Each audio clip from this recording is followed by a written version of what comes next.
জামাই ষষ্ঠীতে বনির জন্য বিশেষ আদর, নিজের হাতে রান্না করলেন কৌশানী। হবু বউয়ের হাতে রান্না খেয়ে কি বললেন অভিনেতা বনি সেনগুপ্ত, চলুন দেখে নেওয়া যাক ভিডিও। আপনাদের সবাইকে স্বাগত সিনে গসিপে।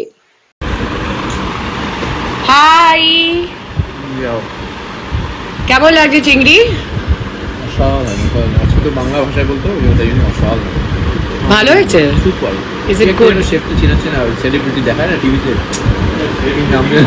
চিংড়ি ঠোঁটে লেগে আছে, এত ভালো হয়েছে যে my first attempt and I think it's a success. Big success and thank you for treating me once a year. Yeah, I'm a very moody chef. Most welcome. You're a very good chef. Lots of love. বন্ধুরা দেখলেন তো, বিশেষ আয়োজন করা হয়েছিল অভিনেতা বনি সেনগুপ্তের জন্য। নিজের হাতে রান্না করলেন অভিনেত্রী কৌশানী। অভিনেতা প্রশংসায় ভরালেন তার হবু বউয়ের রান্না খেয়ে। আগামী বছরই 7 পাকে বাধা পড়বেন, এরকমই খবর শোনা যাচ্ছে। ডেস্টিনেশন ওয়েডিং করতে চলেছেন বনি আর কৌশালী। বিনোদন জগতের আরো অনেক খবর নিয়ে আসছি আপনাদের কাছে, জুড়ে থাকুন আমাদের সঙ্গে। আমরা হলাম সিনে গসিপ, জুড়ে থাকুন আমাদের সঙ্গে।